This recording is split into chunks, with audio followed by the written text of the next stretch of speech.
So hello everybody, welcome back to my survival shenanigans, where today we start off by once again working on the lake, because last time we've created this gorgeous lake that unfortunately looks kind of sad from above because, well, all the work we've done so far has been underwater. Now, last time when I was doing this, I kind of liked how the lake looked when it wasn't filled all the way up, so I started off by just randomly scattering around some cobblestone on the shore and then basically filling it all in with stone. However, I tried to be a lot more random than when I was doing the lake bed. And this was sort of my vision for the lake from the very start, though originally I wanted there to be an overhang, so the sides would go up a few blocks and then they would sort of overhang the lake. But when I tried that in creative mode, it didn't look all that good. So instead of doing the overhang, I essentially just expanded the lake bed a few more blocks. I wanted to make sure that I didn't go all the way around though, and I left some spaces without stone so I can add in some grass and maybe even some coarse dirt later on, because one of the comments on the previous video, which I kind of agree with, said that the lake was too gray, and that was sort of intentional because I felt that if I make the sides gray and I make a lot of the lake bed gray, it would give this sort of crystal clear appearance as opposed to just like dirt everywhere. But maybe I've done it too much, so I think I will try to introduce some more coarse dirt into the lake later on. I didn't want to do it right away though, because I knew the side, sort of the shore, was going to add a lot of color as well with the idea I had in mind, so I didn't want to add a ton of color with the coarse dirt and then add even more color on the sides, and then it would just look way too busy. But anyway, I'm rambling at this point, so what I did up until now is simply add an extra block to the shoreline, and then I scattered around a ton of slabs and stairs to give it more depth. Then it was time to shave off a few more trees from the dark forest, which I will eventually chop down completely. It's just far too many trees to be done all at once. And it was mostly just because they were getting too close to the shore and I really didn't want to work around them since they wouldn't be there in the end. Now originally I wanted to replace this forest and eventually surround the entire kingdom in a Redwood Forest, but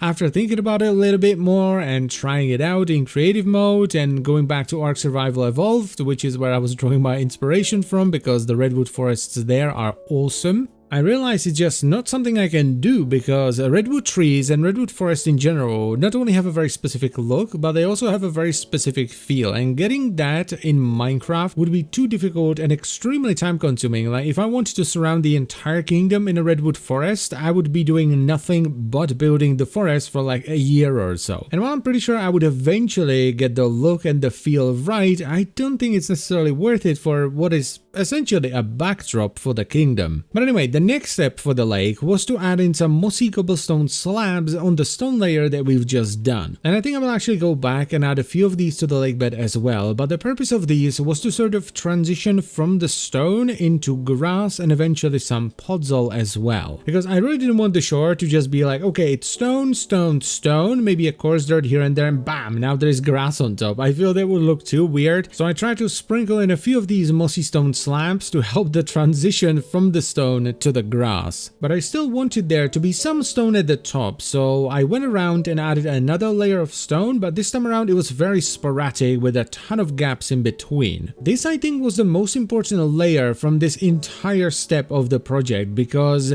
thanks to how sporadically the stone was placed down, it didn't just add a bunch of stone, it also added a ton of shadow on the sides, which resulted in an incredible amount of depth, and I love the way it turned out. Now once that was done, I started filling in the dirt with an occasional grass block here and there to help the grass spread a little bit faster. It was also at this point where I just got this massive grin on my face because the lake finally started to resemble the lake I imagined when I started working on it, and the grin got even wider when I then saw the replay and saw the lake from up above. Because as I've said, this was it. This is what I had in mind when I first thought, okay, you know what, this lake could use a bit of a makeover. Now for the time being, the shoreline, especially on the side that's closer to the camera, is only a few blocks wide. I will have to go back, chop down the forest, and then fill in the rest of the dirt. But that isn't something that I necessarily wanted to work on at this point, so I was just like, you know what, that's something I will do while watching Netflix or something. And the final thing I did with this layer of beautification was to go through and selectively take out some of the stone blocks and replace them with grass. Next on the menu was to finally add some greenery to the actual visible section of the lake, and I once again did this in a layer. So the first time I went around,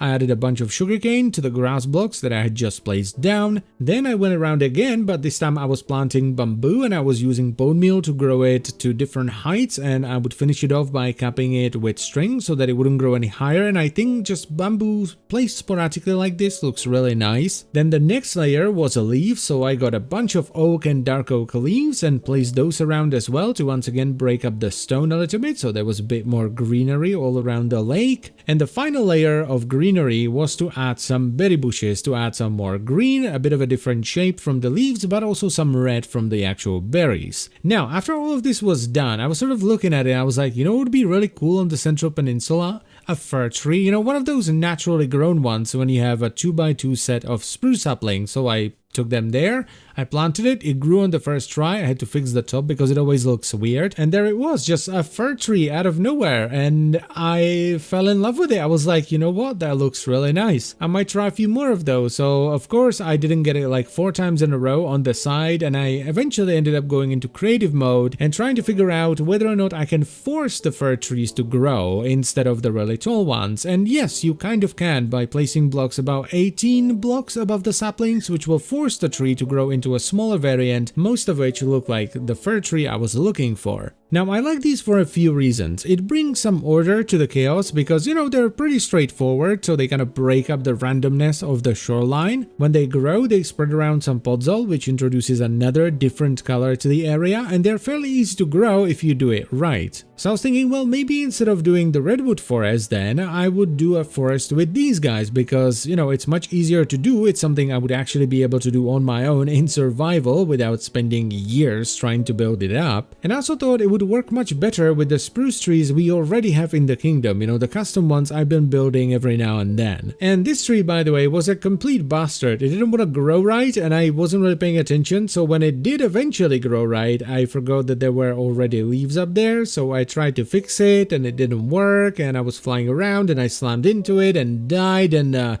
yeah, that was not good. But if I pan the camera towards the 2 fir trees that did grow right, I think they fit there really well. So let me know what you think in the comments down below, but I think they fit here really well. I like them. And that was kind of all I wanted to do with the lake for the time being. I just wanted to let it sit for a little bit because at this point I've been working on this lake for hours and I wanted to do something else for a change. So it was time to start working on the second method of transportation within the kingdom, the balloon service. Now, the way I imagine the balloon service and balloons in general working in the kingdom is more on the magical side of things than the realism side of things, because in real life, I think you just go to a field, you fill the balloon, then you float around for a little bit, and then you descend to a field and you deflate the balloon, and that's it. I don't actually know though, I've never seen a balloon taking off or even landing. I've only really seen them floating around. But I think that's how it works. You just go to a field, inflate it, float around, and then land. But for this kingdom, I imagine the balloons being operated in some sort of a magical way, which makes them far more maneuverable, allowing them to dock at something relatively small like this balloon stop I'm building right now. Think of these as kind of like a bus stop, but for a balloon instead. Now, I love the way this one turned out and how it just sits there. This is going to be like the main balloon stop that's going to be connected to the castle, and I'm super happy with how this just fits there because I've tried putting so many things at the end of this bridge. In creative mode, I built towers, gatehouses, hell, even paths snaking down the mountain,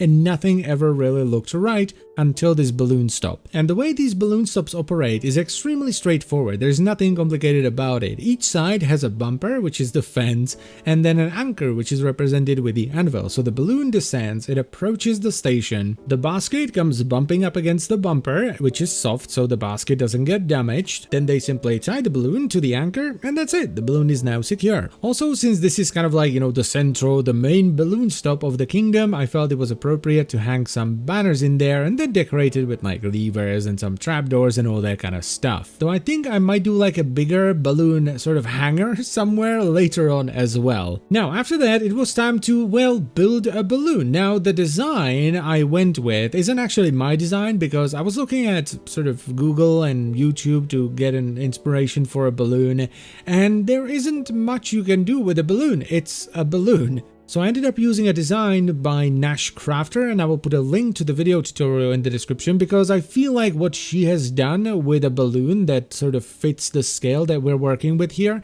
is the best thing you can do with a balloon. I can't think of anything better you can do with it. Though unfortunately the balloon doesn't fit into the balloon stop, so even though I originally wanted to have one of them anchored at the balloon stop, I had to make it as it's sort of approaching or leaving the balloon stop instead. But that's okay, because eventually we're gonna have different types and size and shapes of balloons, so, you know, some of the smaller ones will fit into the balloon stop. Now, the reason it doesn't fit isn't because of the size. The size is actually fine. It's kind of like a blanket that goes over top of it. It's kind of like this veil with glowstone hanging off of it, and that's the one thing that didn't fit. So if I wanted to fit it into the balloon stop, I would have to build it diagonally, and I had no idea how to do that. Now, this balloon is an official balloon of the kingdom, which is why I, in the end, used the colors that I did, because they resemble the banner that we chose for the kingdom. It's also not like a transportation balloon. No. This is official balloon patrol of the kingdom. And their job is, in general, just keep an eye out on things. You know, the kingdom is too big. They can't be walking around everywhere. There'd be nonsense. And there's also this giant forest surrounding the kingdom. So if someone gets lost in the forest, you're not just going to send in more people to get lost in the forest. Of course not. You're going to call the balloon patrol. They're going to fly around and find them. Plus, they're probably also keeping an eye out for any potential fires that might spread throughout the forest, which would be disastrous, of course. Now, this being sort of the official balloon of the balloon patrol of the kingdom also made me go for a more pristine look when it came to the balloon, so it was just like straight up white, straight up black, and then red highlights to recreate the banner, whereas normally I would be more inclined to make something more patchwork instead. Because, I mean, it's the official Balloon Patrol balloon. They can't have a patchwork balloon with holes in it. That'd be the highest order of embarrassment for the kingdom and the king. And we can't have that, so the official balloons have to be kept in pristine shape.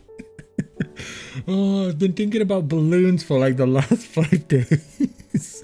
Now, the final black veil that goes over the top is the one place where I modified the balloon a little bit from the original, because in the original it bulges out a little bit more and the sides aren't as flat, but they wouldn't leave enough space to put in the redwood to sort of, you know, resemble the banner of the kingdom. And by the way, this was sort of the first draft of the banner, and it was looking sort of just like, what is even that? So in the end, I added in a bit more red wool to resemble the banner a little bit more. I also modified the basket a tiny bit, but it was just like mostly the block palette. Now, one thing I thought about here is that instead of doing the banner pattern with the wool, I would just hang banners off the balloon, but the problem with that is that banners are entities and the balloons are meant to be viewed from a distance, and entities don't render beyond a certain distance. So the banners would unfortunately disappear if you got far enough away from it. So there it is, our first balloon. Now, I know the colors are a bit different from everything else we have here, but I kind of like that, and I think it's also not going to be as striking once I hang more banners around the kingdom to introduce more black and red. But anyway, that is it for today, so I thank you very much for watching as always, guys. I hope you've enjoyed the video,